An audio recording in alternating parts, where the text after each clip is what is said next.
Sad news with former champion Alexei Novikov having to pull out of World's Strongest Man, but the World's Strongest Man have announced 2 replacements.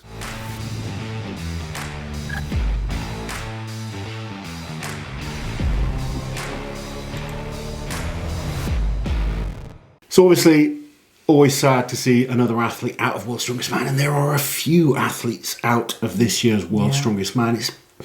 As a fan, it is disappointing. It is. It's sad. You know, you want to see all the best guys competing. However, it gives new athletes a chance to shine and become superstars. I think we're going to see that this year at World's Strongest Man. I think we're going to have the big names doing very well, but I think we're going to see real future superstars of the sport, athletes that we haven't really maybe spoken about in the past that break through. And we've seen this in years gone by, where former champions, either that they kind of leave for whatever reason, or they start doing badly, and a new, younger, up-and-coming athlete starts to take over. That could be the situation that we have at this year's Worlds. We finally got 2 new names announced. My goodness, getting information this year has been challenging, to be polite. Like the slow drip of information, like a dripping tap. Very annoying. First up, we have Nicholas Canby. We weren't surprised after watching his performance at Europe's Strongest Man this year. Super impressed with Nick. Yeah, absolutely. Yeah. If you go back to last year, Nick ended up 10th at OSG. So naturally, kind of coming 10th at OSG, I wasn't kind of thinking of him as a contender to go to World's Strongest Man. However, he got his invite to Europe's Strongest Man, and he performed at Europe's Strongest Man. He really peaked well for that show, put in a fantastic performance. Very happy to see Nick get this opportunity. The second announcement was more of a surprise to me, and I'll go into details why, but the second announcement is Spencer Remick. So he was the 2022 OSG champion. Now, I was surprised because we haven't seen much of Spencer this last year. Yeah, he's not done an awful lot. He did compete in the World Team Championships towards the end of last year. And he did the Strongman Classic. He did, and he was at World's Strongest Man last year. However, he hasn't done too much, and I was surprised to see this invitation, if I'm totally honest. Not to say I'm not happy for him. I think he's a fantastic athlete, and, you know, we love seeing Spencer. However, there are other athletes that maybe you kind of think that right now should have been selected above him. I think the names on everyone's minds right now are Tristan Hoth and Lucas Hatton. So I think anything, and obviously some of the names from Europe's Strongest Man this year. But one thing I do really like about Spencer, and I've got a lot of respect for him as an athlete, he competed at OSG probably more than anyone to get that win. He narrowly missed out a couple of times as well. So he is someone who just keeps putting the work in, keeps coming back, and keeps getting better. As you said earlier, he's one of those athletes that's just kept working and grinding and improving steadily. He is a very good athlete. I'm not sure what kind of shape he's in now. He's one of those guys that doesn't take time off from training, though. So you think even though it's a late call-up, he is ready. Now, one thing I do know is that World's Strongest Man have invited other athletes that have turned down the invitations because they feel it's not enough time to prepare. Yeah. My hat goes off to anyone willing to take an invitation this late on because you don't have the perfect prep that maybe some other athletes do. But it is important to take those opportunities. Yeah. So sticking with World's Strongest Man, we have the schedule now. It's been released on the World's Strongest Man website, which means we also have the order of events, which is always very interesting to me. I am surprised. So first off, let's look at day 1 because it's 2 days of qualifiers starting on the Wednesday. Then they have the Friday off, and then Saturday, Sunday is the World's Strongest Man final. On day 1, the Fan Festival and ticket check-in opens at 7:30 a.m. So for those who are unaware, it's a completely ticketed event this year. If you want to sit, they have seating to watch the competition, but the Fan Festival is free, and there's going to be a Jumbotron, that's right, isn't it? And there's going to be a Jumbotron where you can watch a stream of the action from the Fan Festival. So you can get there super early for that. They're starting with the stone carry, Lozzie. I'm really surprised. Yeah, so from what I've heard, it's going to be head-to-head. So it's going to be 3 lanes. Three lanes head-to-head. So that makes sense. You know, you are going to have 6 athletes in each group, split into 2 heats of 3. So makes sense in terms of, you know, normally at World's Strongest Man, you do see a head-to-head type event, starting with the Webster stones. So awkward stones to be carried as far as possible. So once their hands are nice and sore, event number 2 of day 1 is the deadlift ladder. That's what surprises me, putting the stones in first. It doesn't really make too much difference. No, you know, a lot of the athletes are going to be using straps anyway.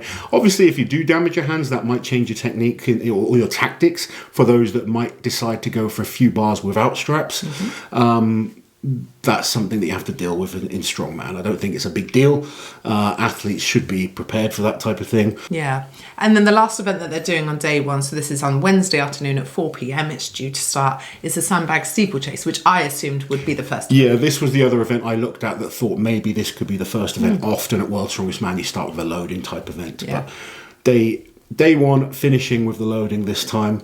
Be interesting to see what kind of position people are in after these first three events. So similar start times on day two of the heats, and the first event is going to be the Globe Viking Press. Yeah, shoulder press to start off day number 2, Viking press, I should say. Very different to the deadlift, for instance. You get some guys that are amazing deadlifters struggle on the Viking press. Likewise, some athletes that are amazing at the Viking press may struggle on some of the kind of events where those longer arms are useful on day one. So the car walk is due to start at 1 p.m. local time, and this will be the final event for group winners.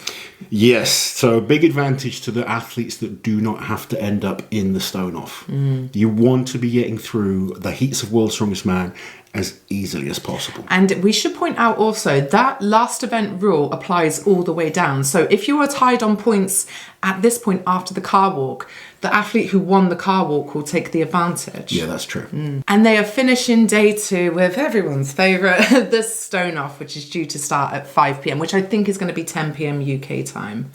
We will double check and obviously have everything sorted. But yeah, so we know the kind of gig with the stone off now that's been happening for a number of years. Athletes in 2nd and 3rd place will go head to head on a stone series, ending up on a heavy stone back and forth as many times as possible. So should point out the athlete in 2nd does have the advantage going into the stones, where they will only ever have to match the athlete in 3rd place. It's such a small advantage though, isn't it?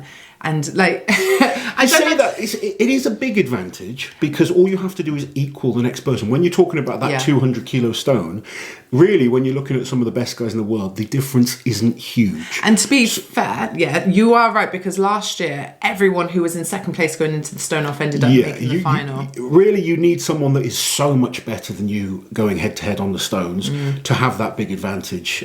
So someone like Tom Stoltman, he is such a supreme stone lifter. He'll be confident of doing whatever he needed to do. However, for the majority of strongman athletes, they are going to be pretty similar at this type of event. So only having to match the person next to you is still an advantage. Okay. So the athletes will get a rest day on the Friday, and then Saturday the 4th of May, the finals kick off at 10 a.m. with the Kanak Giants Medley. And it is Kanak. Kanak. It is Kanak, indeed. yes, Toolbox Company. So yeah, Giants Medley, which is the frame carry into the yoke. And we've seen this before, and yoke into frame carry, frame carry into yoke. Sorry. It's standard strongman stuff. We've seen it many times. Fun, exciting way to start off the competition. So at 11 a.m, there's going to be a little award ceremony, Tools of a Strongman. So last year that was awarded to Mark Felix and Brian Shaw. So it's people who embody what it means to be a strongman. It's like a man of the match type thing, I think. Did you see Brian Shaw's story yesterday? No, what was it? Apparently he's still not been sent his award. Oh dear. Claiming it's been lost in the post. Oh no, okay.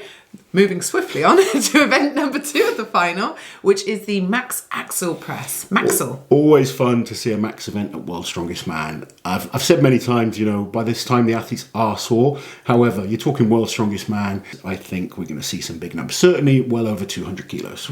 And then the final event of day 1 of the finals is going to be the Max Height Keg Toss. So it's a set weight of 15 kilos, as high as possible. Yeah, they're going to be launching this thing. I think we're going to see some high kegs flying about. Yeah, I think this could probably be the slowest event of the finals, because I think they get 3 attempts. It will be. We saw a very similar event at the Arnold's recently. It does take a bit of time. It starts off a little bit boring.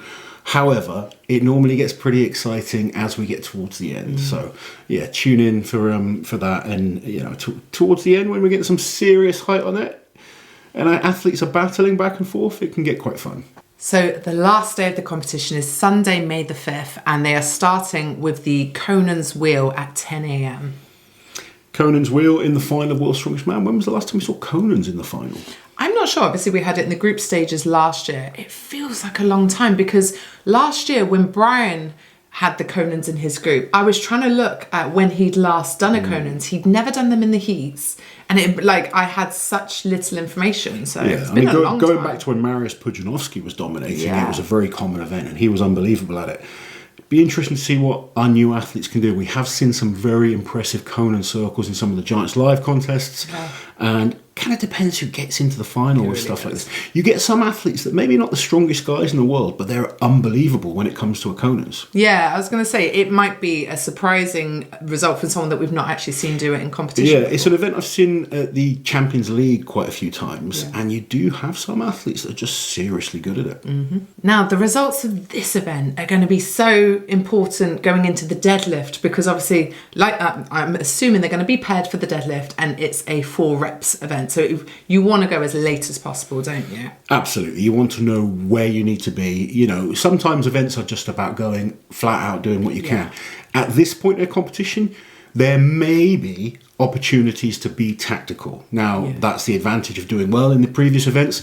You know, so many things can affect those tactics, but absolutely you want to be going out towards the end when it comes to the deadlift. You do not want to be going flat out on a deadlift right before the Atlas Stones either. You need to save something, don't you? We saw, it wasn't last year, the year before, Alexei Novikov won like 3 events in a row, but then he was so done, wasn't he? He pushed so hard, he just ended up burning out. And obviously sometimes that's not, you don't have that luxury to hold back. No. However, if you do get the opportunity, it's smart to do it. And you can't kind of predict what's going to happen. You just have to roll with the punches, if you like, in terms of what happens event by event.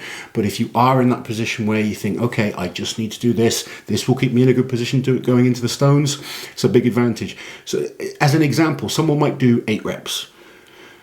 And the next few people down are on 6 or 5 even, you know, and you're thinking, okay, I can do 6, but 8's going to kill me. Yeah. You go there and you just do what you need to do to pick up those points. That's where the advantage comes. So you might be able to think, okay, I can hold back a rep, as opposed to just going out first, banging out as many as you possibly can and killing yourself. So the final event of the finals, the Atlas Stones, is due to start at 3 p.m. So this has been the traditional finisher for at least 20 years. Before that, it used to be a load and race. Before that, it used to be a tug of war. They'd done all sorts of events. However, one thing I will say, back when I was competing, these times would be completely random.